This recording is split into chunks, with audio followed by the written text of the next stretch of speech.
Okay. Oh wow, that's a kind of a beautiful sequence at the end. Right.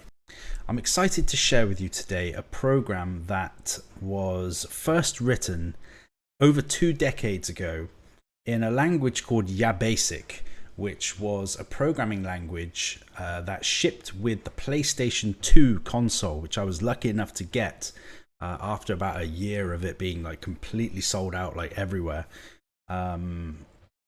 Yeah, the demo disc shipped with this little game building language, which basically had really simple functions like you could add things, basic coding like if statements, for loops, and it had the ability to draw shapes on the screen.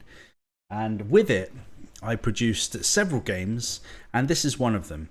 Now, I've got the original code here, which rather horrendously exists as a PDF document of screenshots that I took of my monitor a while back, because there was no way, or I was too cheap, I guess, to buy the like 50 quid adapter to plug a memory card into it, so that you could get the data.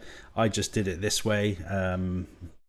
Yes, the only way I could think of to actually get it was to take the screenshots and kind of get it transcribed. Now, I paid someone on Fiverr to transcribe it, and the programs did not run at all. But importing this into a more recent model of Claude Code actually yielded a reproduced example of this program, which is this one. I've added a few little embellishments now, like subtle hovering and stuff. And actually, this isn't even the final version, because this is the 3D board version. I've actually transferred it to like a number-based theme now, because it's kind of simpler and I think a bit more modern. Like the gems don't really mean much. When I created it on the PS2, I had no idea about how to kind of procedurally generate a puzzle. Incidentally, I've done that procedural generation on this. So the daily challenge on Noughtle.com is a solvable puzzle. So this is a generated puzzle that can definitely be solved. Now, I've got the original algorithm that I used to generate these puzzles on the Yabasic version. And although testing it, they all seem solvable, I don't have the proof that they are all solvable. So I've made a reasonable effort to write a solution finder algorithm. I should probably quickly just go over the rules. It's quite simple. There's only like 4 rules. So each number, I suppose I can show you on the gem version. Actually, no, I'll show you on this. There are 4 rules to playing this game. So the goal of the game is to get rid of all of the noughts. In the original version, it was to get rid of all of the black gems. And you do so by collecting them with the other gems or numbers. So a 1 moves 1 square. A 2 moves 2 squares, and you can guess the rest. 3 moves 3, 4 moves 4. So that all sounds simple, but what about the ones that you can't reach?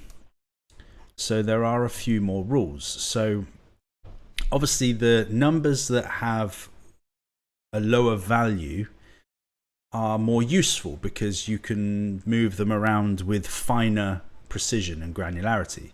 So for that reason, if you move a number to an empty space, it will increment to a more difficult number. So it increments by 1. If you collect a nought, then it stays as it is because you've done something good.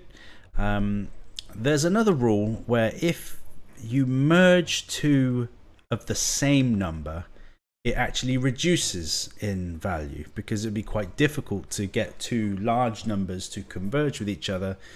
It makes sense, so you get some kind of a reward for that. So in this case, I've merged two 3s and I get a 2, and now I can use that 2 to collect that other naught there. So let me see if I can now find the solution for the remainder of these noughts. Okay, now here's an opportunity for me to share one of the final rule. The final rule that is that if you move a number onto a block, you can destroy the block and create a naught. And usually you wouldn't want to do that, because the goal is to get rid of the noughts. But in this case, it's useful because it frees up this space for the 1. I can collect that naught and keep this a 1, move it down, and now I've got a 2 that I can use for this naught. It's usually the last few noughts that become quite tricky to solve. So this is the Enigma mode, so I don't actually know there's a solution. Rather than me spend ages trying to solve this, I'm going to go to the solver. I've got like a solve viewer here down the bottom. I can paste in that seed and click the solve button, and hopefully we get a solution. Yeah. So let's just see what it does. Okay, so yeah, it's solving. I'm just pressing right on the keyboard here. Okay, so this is interesting. That one's hopping about all over the place, merging with that, and then finally over to the side to get that one. Interesting. Okay. Oh wow, that's a kind of a beautiful sequence at the end. Right, so I have created a solver then, but it only works about 80% of the time. A lot of the time it cannot find a solution. And I've implemented as many optimizations as I can think of. In fact, I've done something that may be quite unique. I'm sure it's been done before, but my logic was, well, my initial attempt was kind of a breadth first search, which did work for a minority of boards. But the problem is there's too much complexity in terms of how many moves you can make. It's like of the same order of magnitude as chess, although chess, I guess, is more strategic than this, probably. This has a lot of moves you can potentially take and a lot of branches that you can go down. So I considered using like a depth first search with some clever like heuristics. So aiming for noughts and things like that, but that was kind of a dead end, both figuratively and literally in terms of the binary search tree. That didn't really work either. So I came up with the idea that, well, I was reflecting on solving these puzzles, and you're always kind of pushing to solve the next naught, and I found that's actually quite a good strategy for solving the puzzle. I came up with this idea for a different kind of searching, which you could think of as like a search within a search. So I had like an inner breadth first search that was focused on clearing the next naught. So it would run until it found a solution for clearing the next naught in the fewest possible moves. Now, once it had found a solution, it then kind of yielded to the outer breadth first search, which was focused on, well, what order do I clear the noughts in? So it kind of kept track of, I'll clear this naught, then this naught, then this naught. And by doing it in stages, it meant that it drastically reduced the memory size of the entire search tree. So rather than tracking every single move that's being made, it's only doing the individual move tracking on the inner loop and keeping track of the noughts like on the outer loop. So it kind of throws away all of the inner work so that it doesn't have to do loads of backtracking of specific moves. So if it finds that it can't find a solution in the outer breadth first search, it would just roll back the naught or a couple of noughts and maybe try a different way of finding noughts. But it still doesn't work all the time. And I mean, I haven't spent like days on this or anything, but I at the moment can't think of any further ways to kind of optimize the algorithm. I feel like there might be a different approach, and this is where I'd invite you, the listener, to comment if you can think of any ideas for how else I could approach this problem. So because I kind of couldn't find a foolproof way to prove solvability, I come up with the idea that maybe it's a feature, not a bug. Any experienced developer will try to pass off bugs as features, of course. I'm joking, don't do that.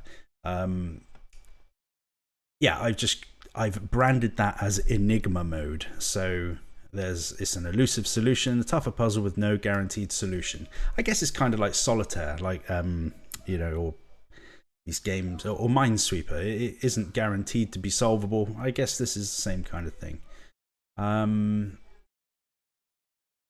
So I came up with the idea to generate the board in a way where I've guaranteed a solution. But the trade-off is, unfortunately, it's not as interesting. It's not as difficult, although it can be challenging. There's a certain flavor to these Enigma puzzles that are much more challenging, I feel, than these daily ones. So again, any suggestions that you might have for how I could generate the board better, I would be open to hearing about. Another thing I've got on here is these different modes. This line one is quite hit and miss with the difficulty. Now, I tested this one earlier, and actually it's a surprisingly good one. They often are quite trivially solvable. But this one, I think, is quite tricky. I can't even remember how to solve it, actually. I literally just paused the video, solved it, and then like, now I know how to solve it. And I've come back and I can't remember how to solve it.